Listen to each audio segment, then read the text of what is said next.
এটা কৌতূহলপূৰ্ণ হৃদয়স্পৰ্শী কাহিনী। মোৰ বিয়া হোৱাৰ 2 মাহ হৈছিল, কিন্তু প্ৰসৱৰ সময় আহিল কেনেকৈ? মোৰ বিয়া হোৱা মাত্ৰ 2 মাহহে হৈছিল আৰু এদিন মই হঠাৎ তীব্ৰ পেটৰ বিষ অনুভৱ কৰিলোঁ। শাহুমায়ে মোক ডাক্তৰৰ ওচৰলৈ লৈ গ'ল আৰু চেকআপৰ পিছত ডাক্তৰে কোৱা কথাবোৰ মই কাণেৰে বিশ্বাস কৰিব পৰা নাছিলোঁ। ডাক্তৰে ক'লে, তোমাৰ প্ৰসৱৰ সময় আহিল, তোমাক সোনকালে প্ৰসৱ কক্ষলৈ লৈ যাব লাগিব। এই কথা শুনি মোৰ স্বামীয়ে মোক বিবাহ বিচ্ছেদ কৰিব বুলি ভাবিছিলোঁ, কিন্তু তেওঁ মোৰ হাতত ধৰি মাত্ৰ ক'লে, চিন্তা নকৰিবা, সকলো ঠিক হৈ যাব। মই এটা পুত্ৰ সন্তান জন্ম দিলোঁ, কিন্তু মই এতিয়াও বিশ্বাস কৰা নাছিলোঁ যে এই সন্তানটো মোৰ হয়। কাৰণ বিয়াৰ আগতে মোৰ কোনো ল'ৰাৰ লগত কেতিয়াও কোনো সম্পৰ্ক নাছিল। মই সিদ্ধান্ত ল'লোঁ যে মই এই সন্তানটোক মোৰ লগত লৈ নাযাওঁ, কাৰণ এইটো মোৰ সন্তান হ'ব নোৱাৰে। কিন্তু মই আচৰিত হ'লোঁ যেতিয়া মোৰ শাহুমায়ে কান্দি কান্দি মোৰ ওচৰত ক্ষমা বিচাৰিছিল। তেওঁৰ এই আচৰণৰ বিষয়ে জানিবলৈ এদিন তেওঁৰ ফোনৰ পৰাই মোৰ স্বামীক মেছেজ কৰিলোঁ আৰু স্বামীয়ে দিয়া উত্তৰটো পঢ়ি মই অজ্ঞান হৈ পৰিলোঁ। হয়, মোৰ নাম ৰুবি। দেখাত মই একেবাৰে ধুনীয়া নাছিলোঁ। এজন ল'ৰাই পচন্দ কৰি বিয়া পাতিব পৰাকৈ মোৰ কোনো সৌন্দৰ্য নাছিল। মোৰ চকুৰ গুৰিত ক'লা চাপ পৰিছিল, চুলিখিনিও মাজে মাজে ৰূপালী বৰণ ধৰিছিল। মই শকত আছিলোঁ আৰু এখন ভৰি মোৰ অলপ লেঙেৰা আছিল। কিন্তু আচৰিত কথা যে মোৰ কোঠাত ওলমি থকা মোৰ আগৰ ফটোখনত মোক খুব ধুনীয়া দেখা গৈছিল। হয়তো আগতে মোৰ চেহেৰাটো ভাল আছিল চাগৈ। মোৰ নবৌজনী মোতকৈ 6 বছৰ সৰু আছিল, তথাপিও তাইৰ বিয়া হৈছিল। কিন্তু মোৰ বাবেহে আজিলৈকে দৰা এটা নোলাল। মোক সদায় চিন্তিত হৈ থকা দেখি নবৌৱে কৈছিল, চিন্তা নকৰিবা, এদিন তোমাকো কোনোবাই ভাল পাব আৰু বিয়া কৰাব। মনত গোপন আশা এটা বুকুত বান্ধিয়েই সদায় পুৱা গধূলি ভগৱানৰ ওচৰত সেৱা কৰিছিলোঁ। এদিন পুৱা মই গোসাঁই ঘৰত ধূপ বন্তি জ্বলাই সেৱা কৰি ওলাই অহাৰ পাছতেই মোৰ নবৌৱে দৌৰি আহি ক'লে, ৰুবি, তুমি সোনকালে সাজু হোৱা, আজি তোমাক ল'ৰা এজনে চাবলৈ আহিব। তেওঁৰ কথাত হতভম্ব হৈ মই ক'লো, নবৌ, কিয়নো মিছাকৈ ধেমালিখন কৰিছা? মোৰ দৰে ছোৱালী এজনীক কোনে চাবলৈ আহিব? নবৌৱে ক'লে, তুমি যদি সঁচা অন্তৰেৰে ভগৱানৰ ওচৰত প্ৰাৰ্থনা কৰিছা, তেন্তে এই ল'ৰাটোৱে নিশ্চয় তোমাক ভাল দেখিব আৰু বিয়া কৰাব। নবৌৰ কথামতেই মই সাজু হ'লোঁ। খন্তেক পাছতে আলহী আহিল আৰু তেওঁলোক বহি থকা ড্ৰয়িং ৰুমলৈ মই সোমাই আহিলোঁ। তাতেই দেখিলোঁ ল'ৰা এজন আৰু তেওঁৰ মাক বহি আছে। ল'ৰাজনৰ মাকে মোক বৰ মৰমেৰে সম্ভাষণ জনালে আৰু ময়ো নমস্কাৰ জনালোঁ। ল'ৰাটোলৈ চাই এনে লাগিল যেন মই তেওঁক আগতে ক'ৰবাত দেখিছোঁ। দেখাত অতি ধুনীয়া, স্মাৰ্ট। মই ভগৱানৰ ওচৰত প্ৰাৰ্থনা কৰি আছিলোঁ যে এই ল'ৰাজনে আৰু মাকে যাতে মোক ভাল দেখে আৰু পচন্দ কৰে। চাহ জলপান খোৱাৰ পাছত ল'ৰাটোৰ মাকে ক'লে, আমি ছোৱালীক পচন্দ কৰিছোঁ আৰু আপোনালোকৰ যদি এতিয়া সমস্যা নাই, তেন্তে আমি এতিয়াই তেওঁক আঙুঠিটো পিন্ধাই থৈ যাব বিচাৰোঁ। আমাৰ ঘৰৰ কাৰোৱে আপত্তি নাছিল, সেয়ে সকলোৱে সন্মতি প্ৰদান কৰিলে আৰু মোক আঙুঠি পিন্ধাই দিলে। ইয়াৰ পাছতে দুয়োফালৰ পৰা যিমান পাৰি সোনকালে বিয়াৰ প্ৰস্তুতি আৰম্ভ হ'ল। মই মোৰ পৰিয়ালক স্পষ্টকৈ কৈছিলোঁ যে মই বেছি ধুমধামেৰে বিয়া হ'ব নিবিচাৰোঁ, কাৰণ মই ভয় খাইছিলোঁ যে মই দেখিবলৈ বেয়া হোৱাৰ বাবেই মানুহে মোক হাঁহিব। সেয়ে অনুষ্টুপীয়াকৈ মোৰ বিয়াখন অনুষ্ঠিত হ'ল আৰু মই ভৈৰৱৰ ঘৰলৈ তেওঁৰ পত্নী হৈ আহিলোঁ। স্বাভাৱিকতে মই বৰ সুখী হৈছিলোঁ। কিছু সময়ৰ পাছত ভৈৰৱ আমাৰ কোঠালৈ সোমাই আহিল। তেওঁকো দেখাত সুখী যেন লাগিছিল। মোৰ হাতখন নিজৰ হাতত লৈ তেওঁ ক'লে, ৰুবি, মোৰ জীৱনলৈ অহাৰ বাবে তোমাক বহুত বহুত ধন্যবাদ আৰু আদৰণি জনালোঁ। এই বুলি কৈ তেওঁ মোক উপহাৰ হিচাপে আঙুঠি এটা দিলে আৰু কপালত এটা চুমা খালে। আহ, ইমান মৰম! এয়া কেনেকৈ হ'ব পাৰে?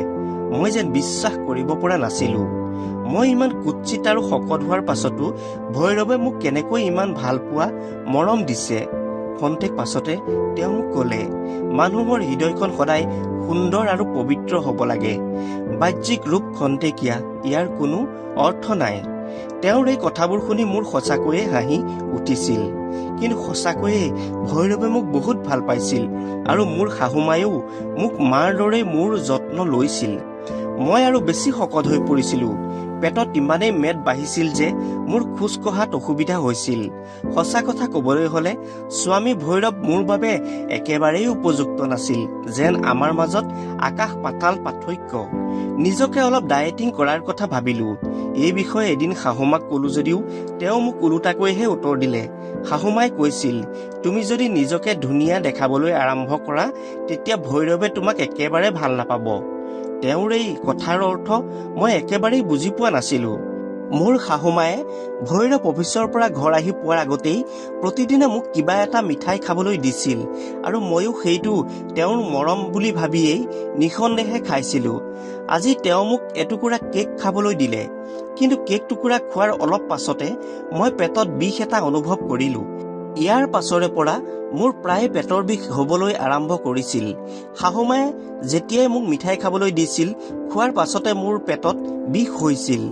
এদিন মই পেটৰ বিষত বিচনাত বাগৰি আছিলোঁ আৰু স্বামী ভৈৰৱ অহালৈ অপেক্ষা কৰি আছিলোঁ।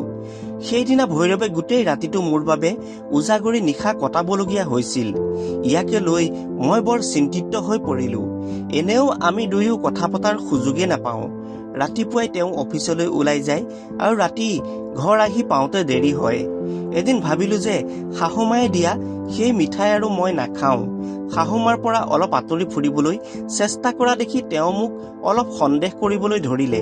হয়তো ভৈৰৱ আৰু মোৰ মাজত মৰম ভাল পোৱা দেখিও তেওঁৰ মনত ঈৰ্ষা হ'বলৈ ধৰিলে। সেইবাবেই আমাৰ দুয়োকে পৃথকে ৰাখিবলৈ চেষ্টা কৰিলে। এদিন শাহুমায়ে মোৰ বাবে গাখীৰ লৈ আহিছিল। মই ক'লো, মোৰ পেটটো ভাল নহয়, অলপ আগতে বমি হৈছিল। অলপ পাছত মই ৰুমতে খাম দিয়ক।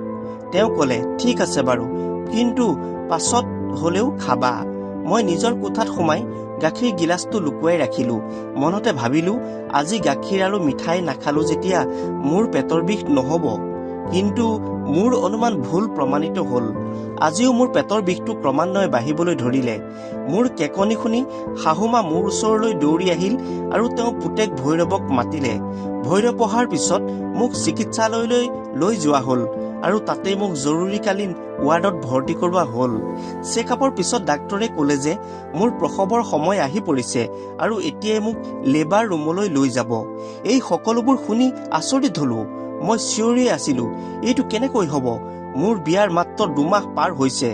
মই স্বামী ভৈৰৱক ক'লোঁ, ভৈৰৱ, তুমি মোৰ ওচৰলৈ আহা, মোক ইয়াৰ পৰা লৈ যোৱা। এই ডাক্তৰজন পাগল, ই মিছা কথা কৈছে, মোক মাৰি পেলাব। মই ইয়াত চিকিৎসা কৰিব নিবিচাৰোঁ। লাহে লাহে মোৰ পেটৰ বিষটো অসম্ভৱ বাঢ়ি আহিছিল। মই জোৰেৰে চিঞৰি আছিলোঁ। তেতিয়া ভৈৰৱে মোৰ হাতত ধৰি ক'লে, চিন্তা নকৰিবা ৰুবি, সকলো ভাল হৈ যাব। ইয়াকে কৈ সকলো ওলাই গ'ল আৰু নাৰ্ছে মোক প্ৰসৱ কক্ষলৈ লৈ গ'ল। মোৰ প্ৰসৱৰ সময় ওচৰ চাপি আহিছিল আৰু 2 ঘণ্টাৰ পিছত মই এটা ল'ৰা সন্তান জন্ম দিলোঁ। কিন্তু এই সন্তানটো মোৰ বুলি বিশ্বাস কৰিব পৰা নাছিলোঁ যদিও মোৰ চকুৰে মই সন্তান জন্ম দিয়া দেখিছিলোঁ।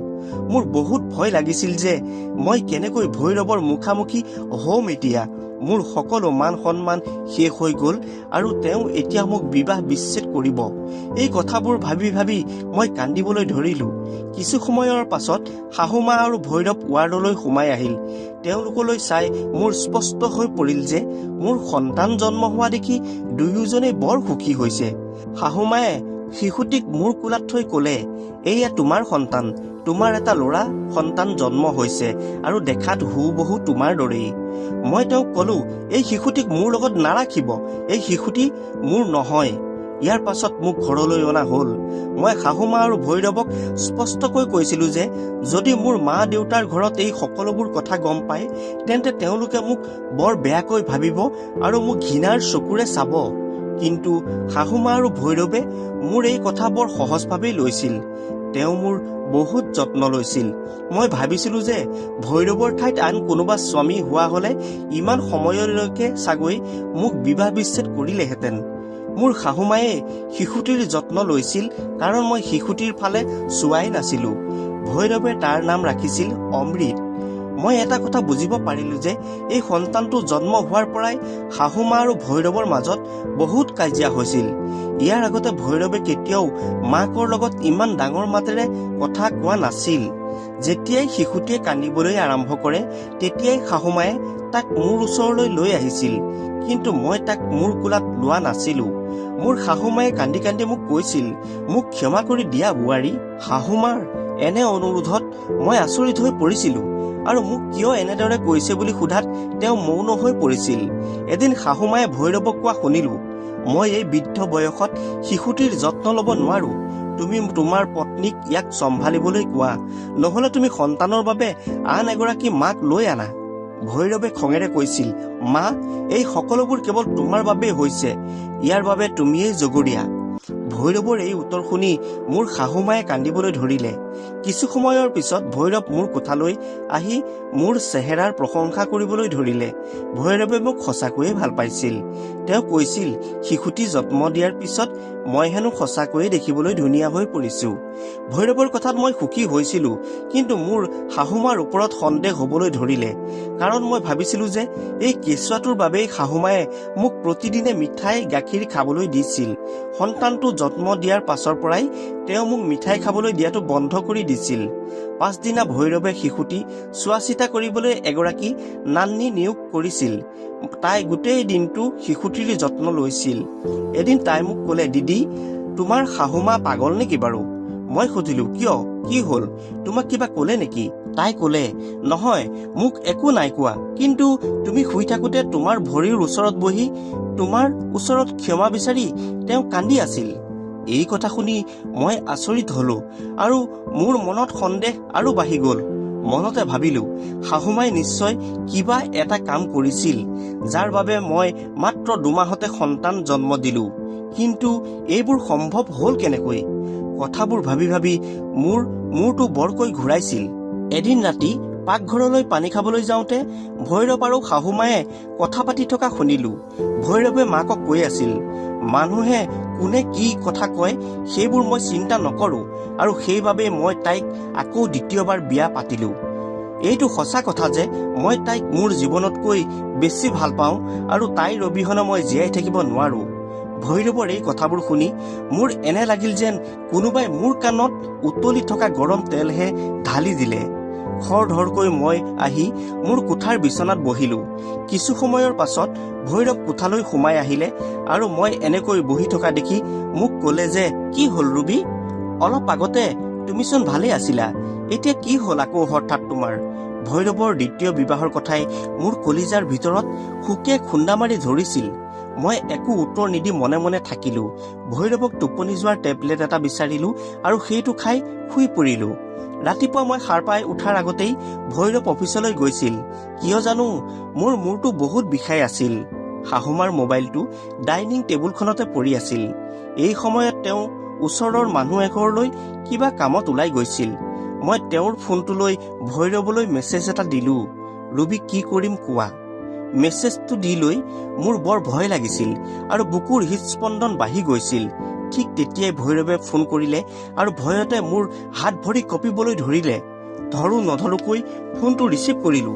মই একো নোকোৱাকৈয়ে ভৈৰৱে সিফালৰ পৰা ক'লে, মা, এতিয়াও তুমি ইমানকৈ কিয় ৰুবিৰ পিছত লাগি ফুৰিছা? তাই তোমাৰ কি ক্ষতি কৰিছে কোৱাচোন? মই তাইক নিজৰ ইচ্ছামতে বিয়া কৰাইছো। আৰু শুনা, মই ভাল পাই তাইক 2 বছৰৰ আগতে বিয়া কৰাইছিলো। তুমিয়েই কৈছিলা মই মোৰ পচন্দৰ মতে ছোৱালী এজনী বিয়া কৰাব লাগে। সেইমতে মই ৰুবিক কোৰ্ট মেৰেজ কৰালো। কিন্তু যেতিয়া তাই কইনা হৈ ঘৰলৈ আহিছিল তেতিয়া তুমি আমাৰ মাজত ভুল বুজাবুজিৰ সৃষ্টি কৰি দিলা আৰু আমাৰ মাজত বিবাহ বিচ্ছেদ কৰাবলৈ উঠি পৰি লাগিলা। তুমি এই সকলোবোৰ চক্ৰান্ত কৰাৰ পাছতো যেতিয়া আমাৰ বিচ্ছেদ নহল তেতিয়া তুমি ৰুবিক ইমান ডাঙৰ দুৰ্ঘটনা এটা কৰিবলৈ চেষ্টা কৰিলা যে যাতে তাইৰ মৃত্যু হয়। তুমি মোৰ মা হৈও কেনেকৈ ইমান নিষ্ঠুৰ কপট হ'ব পাৰিলা? নিজৰ বোৱাৰীজনীৰ লগত কেনেকৈ ইমান নিজ শত্ৰুতা কৰিব পাৰিলা তুমি? মই সঁচাকৈ আচৰিত হৈছিলো যে তুমি ইমান অন্যায় কৰা সত্ত্বেও কেনেকৈ ৰুবি বাচিল। হয়, তাই কমা অৱস্থাত পৰিল, কিন্তু ভগৱানে তাইক সহায় কৰিছিল। যেতিয়া তুমি গম পালা যে তাই মাতৃ হ'ব, তেতিয়া তুমি তোমাৰ ভুলটো উপলব্ধি কৰি মোক গোটেই সত্য কথাখিনি ক'লা। কিন্তু কমাৰ পৰা ওলাই অহাৰ পাছত ৰুবিয়ে অতীতৰ সম্পূৰ্ণ স্মৃতি শক্তি হেৰুৱাই পেলাইছিল। আগৰ একো কথাই তাইৰ মনত নাছিল। তাই মাত্ৰ অনুভৱ কৰিছিল যে তাইৰ এতিয়াও বিয়া হোৱা নাই। শেষত বাধ্য হৈ তাইৰ পিতৃ মাতৃয়ে তাইক নিজৰ ঘৰলৈ লৈ গ'ল। এটা কথা তোমাৰ মনত আছেনে মা? যেতিয়া ৰুবিৰ নবৌৱেকে তোমাৰ লগতে মোলৈ বাৰম্বাৰ ফোন কৰি ৰুবিক আকৌ বিয়া পাতিবলৈ কৈছিল, কাৰণ তাই তেতিয়াও বিয়া হোৱা নাই বুলিয়েই অনুভৱ কৰিছিল আৰু তাই দিনক দিনে ডিপ্ৰেশ্যনত ভুগিছিল। তাৰ পিছত আমি আকৌ ৰুবিৰ ঘৰলৈ গৈ তাইক বিয়া কৰোৱাৰ কথা ক'লো। সেইমতেই তাই বিয়া হৈ পুনৰ আমাৰ ঘৰলৈ আহিল। এইবাৰ তুমিও তাইৰ ওপৰত যত্ন ল'বলৈ ধৰিলা, আনকি তাইক ঔষধ খুওৱাৰ কথাও তিলমানো পাহৰি যোৱা নাছিলা। এই দায়িত্ব তোমাৰ ওপৰতে আছিল আৰু তুমি তাইক মিঠাই দিয়াৰ অজুহাতত সময়মতে ঔষধ খাবলৈ দিছিলা। কিন্তু এতিয়া তুমি আকৌ আন মানুহৰ কথা চিন্তাক লৈ মোক প্ৰশ্ন কৰি আছা। এটা কথা মনত ৰাখিবা, দ্বিতীয়বাৰৰ বাবে ৰুবিক মই বিয়া কৰাইছিলো কেৱল তাইক দেখুৱাবলৈহে, আন মানুহক দেখুৱাবলৈ নহয়। সেই সহজ সৰল ৰুবিজনীয়ে আজিও নাজানে আৰু এতিয়াও থতমত খাই আছে যে কেনেকৈ 2 মাহৰ পিছতহে তাই সন্তান জন্ম দিব পাৰিলে আৰু সেইবাবে তাই নিজৰ সন্তানক তাইৰ পৰা আঁতৰাই ৰাখিছে। ভৈৰৱে এই সকলোবোৰ কথা ফোনত ডাঙৰ ডাঙৰকৈ কৈ আছিল। এটা সময়ত কথাবোৰ শুনি শুনি মই মূৰ ঘূৰাই বিচনাত পৰি গলো। চকু মেলি দেখো যে মই হস্পিতালৰ বিচনাত শুই আছো।